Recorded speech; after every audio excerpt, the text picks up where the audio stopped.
আমার রসুলের আজমত নিয়ে, কোরআনের আয়াত নিয়ে ইসলামের বিরুদ্ধে কথা বলে, কথা বলেন ঠিক কিনা? 12ই রবিউল আউয়াল আসলে আশেকে রসুলের অভাব হয় না।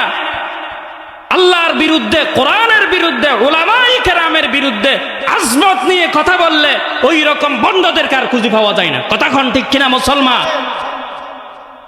কিছুদিন আগে বাউল, বদমাইশ, লম্পট, হথর বেয়াদব আমার আল্লাহর শানে কথা বলতেছে। সে বলতেছে সূরা নাস, এত নাচ দিছে কেন? মানুষকে বলে নাচতে বলছে। নাউজুবিল্লাহ বলেন না। হথর বদমাইশিতে যে মাহফিল ইন্তজাম করেছে, একটা মাহফিল ইন্তজাম করা কত কষ্ট, কত পরিশ্রম, কত অর্থের প্রয়োজন হয়। আপনারা শুধু বসে এসে একটু কোরআনের মজলিসে, এখন কত সুন্দর আবহাওয়া, কোনো গরমও নাই, বেশি ঠান্ডাও নাই, বসতে ভালো লাগে। রাত অনেক বড়, কখন 5:40 ফজরের জমাত হয়। আপনারা 1 ঘন্টা যদি কোরআনের জন্য উৎসর্গ করতে না পারেন, বান্দা আগামীকাল যখন তুমি লাশ হয়ে যাবা, আজকের দিনের জন্য আফসোস করবা, কোনো কাজে আসবে না, কোনো কাজে আসবে না। মালাকুল মাউত যখন গ্রেফতার করে ফেলবে, লা ইস্তাখিরুনা সাআতাও ওয়ালা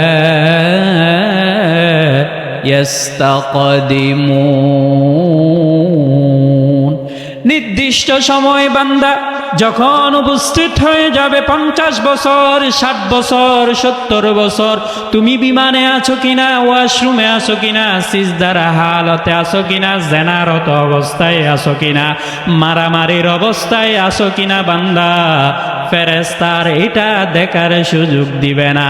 যেই হালতে আছো, যেই অবস্থায় আছো, তোমার রূহ নিয়ে সাথে সাথে আরশ আজিমে চলে যাবে। সুবহানাল্লাহ। মৌতকে স্মরণ করো, মৌতকে স্মরণ করো বান্দা। ওয়াশাবুন নাশা ফি ইবাদাতিল্লাহ, যৌবনকে কাজে লাগাও। যৌবনের ইবাদত আল্লাহ রাব্বুল আলামিনের কাছে অনেক প্রিয়, অনেক প্রিয়। 3 নাম্বার পয়েন্ট, ওয়ারাজুলুন কলবুহু মুআল্লাকুম বিল মাসাজিদ। আমার নবীজি বলেন 3 নাম্বার পয়েন্ট, ওই বান্দা আরশের নিচে ছায়া পাবে যেই বান্দার কলব, যেই বান্দার অন্তর মসজিদের সাথে কানেক্টেড, মসজিদের সাথে ঝুলন্ত। বান্দা ফজরের সালাত পড়ে কান পেতে রেখে কখন মুয়াজ্জিন সাহেব হাইয়া আলাস সালাহ, হাইয়া আলাল ফালাহ বলে ডাক দিবে, come for success, come for prayer, এই কথা বলে যখন ডাক দিবে আর দেরি করবে না। যেই কাজে আছে বান্দা কাজ রেখে সোজা মসজিদে চলে আসবে। কলবুহু মুআল্লাকুম বিল মাসাজিদ। সুবহানাল্লাহ। মসজিদের সাথে কানেক্টেড যার কলবটা, আজান দিলে অনেক মুসল্লি আছে, আজানের আগে চলে আসে, আল্লাহু আকবার। বান্দা যখন বয়স হয়ে যাবে, দাঁড়াইলে বসতে পারবে না, বসলে দাঁড়াতে পারবে না, এমন অবস্থা যখন হয়ে যাবে, তখন আফসোস করলেও আর কোনো কাজে আসবে না।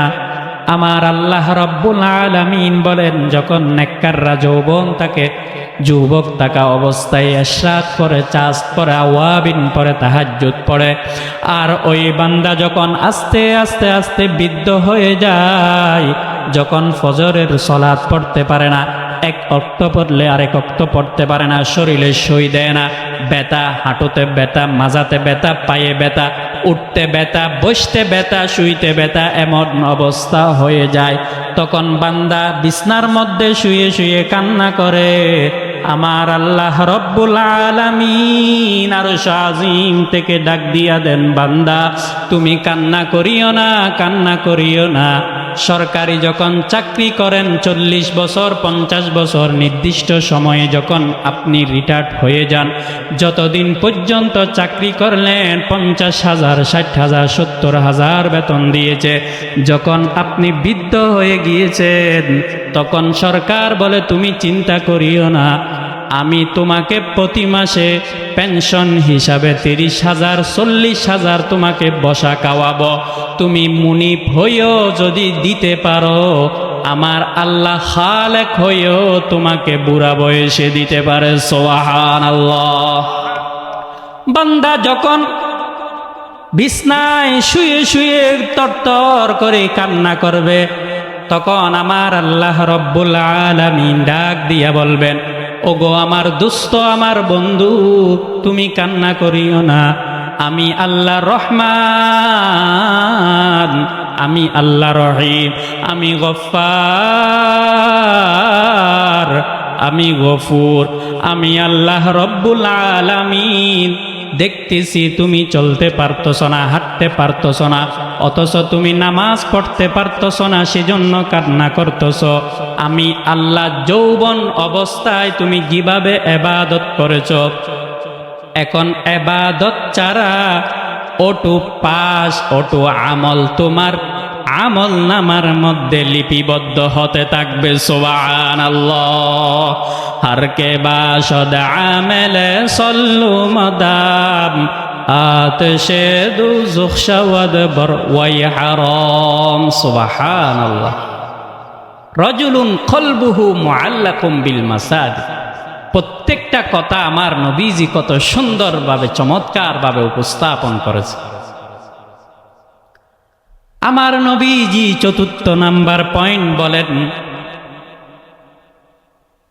ওয়ারাজুলুন দাআতহু ইমরাআতুন যাতু মানসাবিন ওয়া জামাল।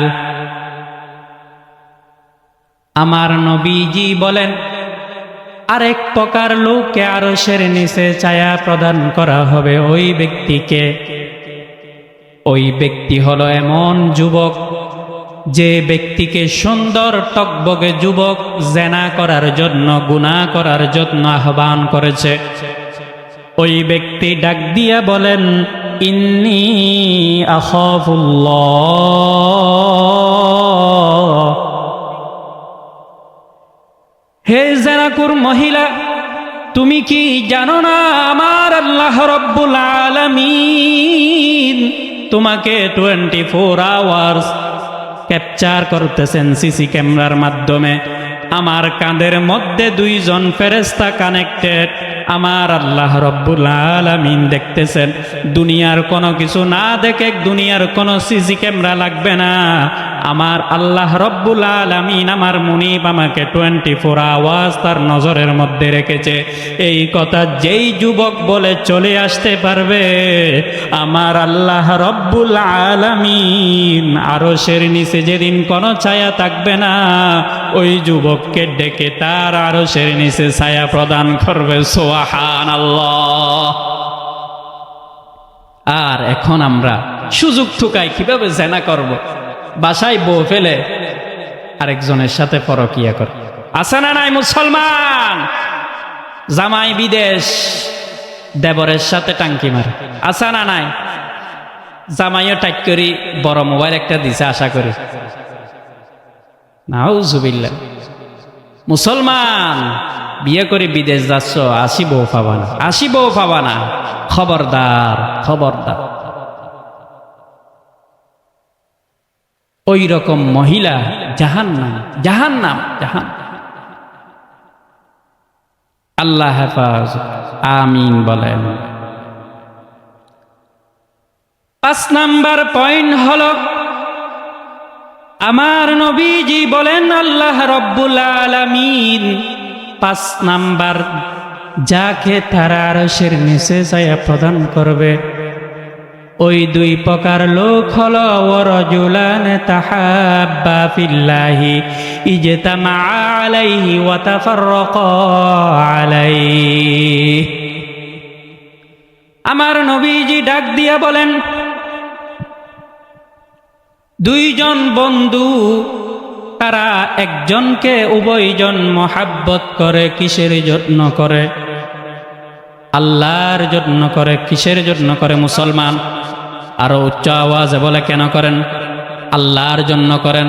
আল হুব্বু ফিল্লাহ ওয়াল বুগদু ফিল্লাহ। আমি আপনাকে মহাব্বত করি এক কাপ চা খাওয়ার জন্য না। আপনি যে আমার ওয়াজে এসে বসেছেন, এশারের সলাত পড়েছেন, জুমার সলাত পড়েছেন, সেই জন্য আমি হুজুর আপনাকে মহাব্বত করি। আপনি কেন আমাকে মহাব্বত করেন? আমি কোরআনের কথা বলি, আমি নাটক করি না, আমি অভিনয় করি না, বিদায় আপনি আমাকে মহাব্বত করেন। ওয়াল বুগযু ফিল্লাহ। উলামায়ে সু যারা রয়েছে এই রকম কোরআনের মঞ্চে বসে গালাগালি করে, এই রকম কোরআনের মঞ্চে বসে নাটক করে, এই রকম কোরআনের মঞ্চে বসে গীবত শিকায়ত করে, এই রকম পবিত্র জায়গার বসে হক্কানি উলামায়ে কেরামগণকে গালি দেয়। সেই জন্য ওয়াল বুগযু ফিল্লাহ, ওই রকম আলেমকে আপনি ঘৃণা করবেন। এটা হলো আমার আল্লাহর ফয়সালা। সুবহানাল্লাহ। উলামায়ে কেরামগণ নবীর ওয়ারিস। তাহলে ওয়ারাজুলানে তাহাব্বা ফিল্লাহি ইজতামাআ আলাইহি ওয়া তাফাররাকা আলাইহি। মুহাব্বত করব কার জন্য? কথা বলে না মুসলমান, কার জন্য? আল্লাহর জন্য। আবার ঘৃণা করব কেন? কার জন্য? আপনারা আমার কথা বুঝেন না? কার জন্য? আল্লাহর জন্য। নাকি এক কাপ চা খাওয়ার জন্য? আইনি টানাটানি করার জন্য? খবরদার, খবরদার।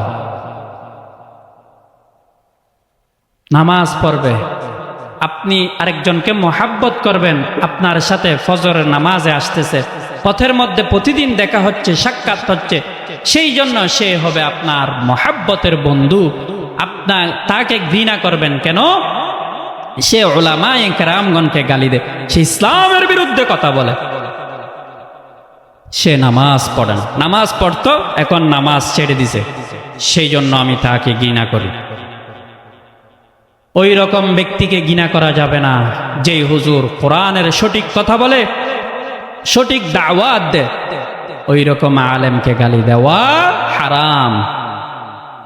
কারণ আলেমগণ হলো নবীর ওয়ারিস। উলামায়ে কেরাম নবী ওয়ালা কাজ করে।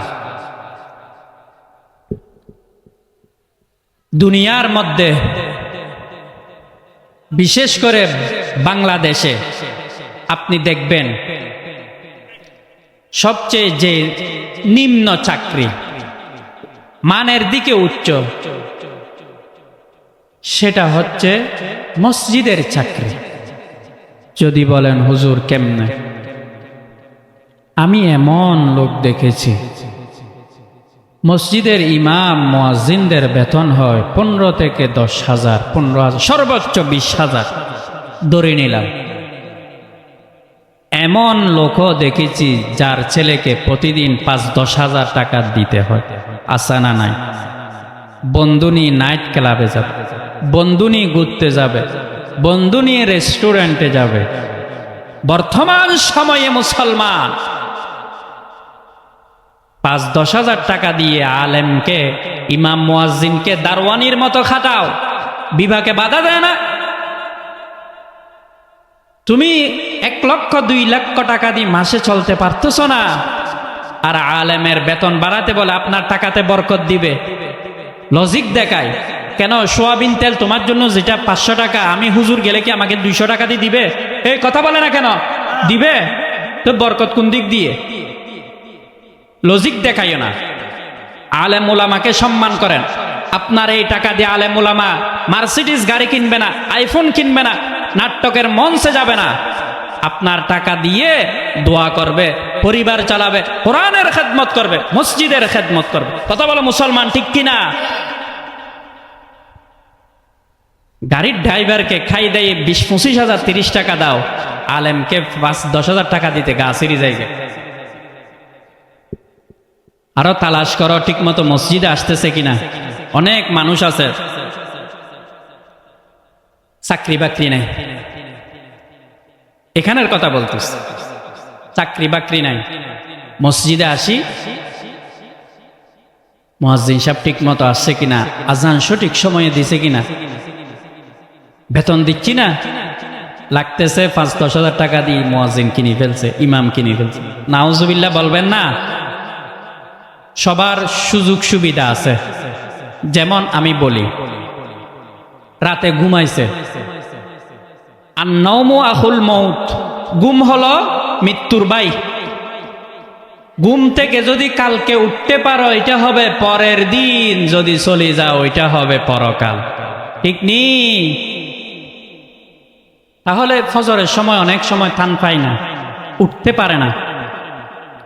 খবরদার মুসলমান, আপনারা যারা আগে আসেন, যে কেউ একজন আজান দিয়ে দিবেন। অ্যাক্সিডেন্টলি কোনো সময় হলে এটা নিয়ে দোষ ধরার কিছু নাই, এটা আপনারও হতে পারে, আমারও হতে পারে, ঠিক নেই? তাহলে আপনি যে আলেমের দোষ তালাশ করতেছেন, আপনি মারা গেলে জানাজা কে পড়াবে? কথা বলেন। আলেমে তো পড়াবে, আমি না পড়াইলে আরেকজন পড়াবো, সে তো আলেম, ঠিক নেই? খবরদার মুসলমান, আলেমের সাথে বিয়াদবি করি। গুফত শৈতান যে আদম বেহতরম, তা কিয়ামতে গশতে মৌলা জারম। বান্দা, শয়তানের ওয়াসওয়াসা পড়ে অনেক কিছু করো, খবরদার। শয়তানের ওয়াসওয়াসা থেকে হেফাজত থাকার আল্লাহ রাব্বুল আলামিনের কাছে সর্বদা পানা চাও। যে পয়েন্টের উপর আলোচনা করতেছি, দাআতু ইমরাতুন দাতু মানসাবিন ওয়া জামালিন ফাকালা ইন্নী আখাফুল্লাহ। নারীরা তোমাকে জেনা করার জন্য, খারাপ কাজ করার জন্য তোমাকে অফার দিবে। খবরদার মুসলমান, আল্লাহকে ভয় করো। ইন্নী আখাফুল্লাহ। আল্লাহ তৌফিক দান করেন, আমিন বলেন। 6 নাম্বার পয়েন্ট, প্রিয় ভাইরা আমার, নবীজি সাল্লাল্লাহু আলাইহি ওয়াসাল্লাম বলেন, ওয়ারাজুলুন তাসাদ্দাক ফাআখফাহা হাত্তা লা তা'লামা শিমালুহু ওয়া মা লা তুনফিকু ইয়ামিনুহু। 6 নাম্বার পয়েন্টে আমার নবীজি বলেন, ওই ব্যক্তি আরশের নিচে ছায়া পাবে যে ব্যক্তি আমার আল্লাহ রব্বুল আলামিনের রাস্তায় হালাল টাকা থেকে দান সদকা করেছে, গরিব মানুষকে দান করেছে, অভাবীকে দান করেছে, আলেম ওলামাকে সম্মান করেছে, মসজিদ মাদ্রাসা নির্মাণের মধ্যে সহযোগিতা করেছে। এমন ভাবে বান্দা সহযোগিতা করলো, ডান হাতে দিল বাম হাতে টের পেল না, বাম হাতে দিল ডান হাতে টের পেল না, স্বামী দিল স্ত্রী জানলো না, স্ত্রী দিল স্বামী জানলো না, ছেলে দিলে পিতা জানলো না, পিতা দিলে স্বামী জানলো না। এমন ব্যক্তিকে আমার আল্লাহ রব্বুল আলামিন তারা আরশের নিচে ছায়া প্রদান করবে। সুবহানাল্লাহ। আল ইয়াদুল উলিয়া খায়রুম মিন ইয়াদিস সুফলা। দেওয়ানা ওয়ালা থেকে যে দিবে, যে নিবে, তার চাইতে যে দিবে তার হাত উত্তম। সুবহান। অর্থাৎ নিচের চাইতে উপরের হাত উত্তম। দেওয়ার চেষ্টা করবেন, নেওয়ার না। হযরত বেলাল রাদিয়াল্লাহু তাআলা আনহু কেমন জলিলুল কদর সাহাবা ছিলেন আপনারা সকলেই জানেন। যেই বেলাল আজান না দিলে আরশ আজিম পর্যন্ত খবর হয় নাই। একদা এক সাহাবী নবীজির দরবারে এসে বললেন, ইয়া রাসূলুল্লাহ, ইয়া হাবিবাল্লাহ, বেলালের জবানের মধ্যে সমস্যা রয়েছে, নতুন আরেকজন মুয়াজ্জিন নিয়োগ দেন, যা টাকার প্রয়োজন আমি দিব, আপনি বেলালের পরিবর্তে আরেকজন লাগান। সেই সময়ে তার কথা অনুযায়ী আমার নবীজি মুয়াজ্জিন নিয়োগ দিলেন।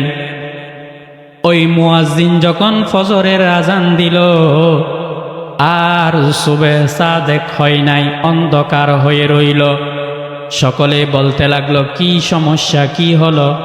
আরশ আজিম থেকে ডাক দিয়া বলেন, বেলাল আজান দেয় নাই, আরশ আজিম পর্যন্ত আমার আল্লাহ শুনে নাই, সেজন্য আজকে সুবে সাদেক হবে না। আবার যখন বেলাল আজান দিল, ঠিক এই সুবে সাদেক হয়ে গেল। সুবহানাল্লাহ! কেমন আজমত ওয়ালা সাহাবী, যে জমিনের মধ্যে হাঁটলে আরশ আজিমে প্রকম্পিত হয়। সুবহানাল্লাহ! আমার নবী মেরাজের মধ্যে যখন গেলেন, এই ঘটনা আপনারা জানেন, যখন জান্নাত পরিদর্শন করতে লাগলেন, সাথে জিবরাইল আমিন, তখন আমার নবী যখন পরিদর্শন করতে করতে জান্নাত পরিদর্শন করেন, জান্নাতে চলার সময় হাঁটার আওয়াজ হচ্ছে, তখন আমার নবীজি জিজ্ঞাসা করলেন, ইয়া আখি জিবরাইল, আমার আগে হাঁটতেছে উনি কে? জিবরাইল বলেন, ইয়া রাসূলুল্লাহ, ইয়া হাবিবাল্লাহ, আপনার আগে নয়, জমিনের মধ্যে হাঁটতেছে, আরশ আজিম প্রকম্পিত হয়ে যাচ্ছে। সুবহানাল্লাহ! এটাই হলো বেলাল।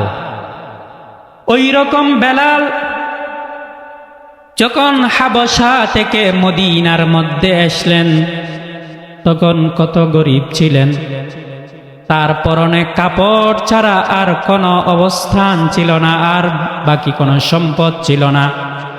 এই অবস্থায়ও আমার নবী বলতে লাগলেন, ইয়া বেলাল, আনফিক ফি সাবিলিল্লাহ,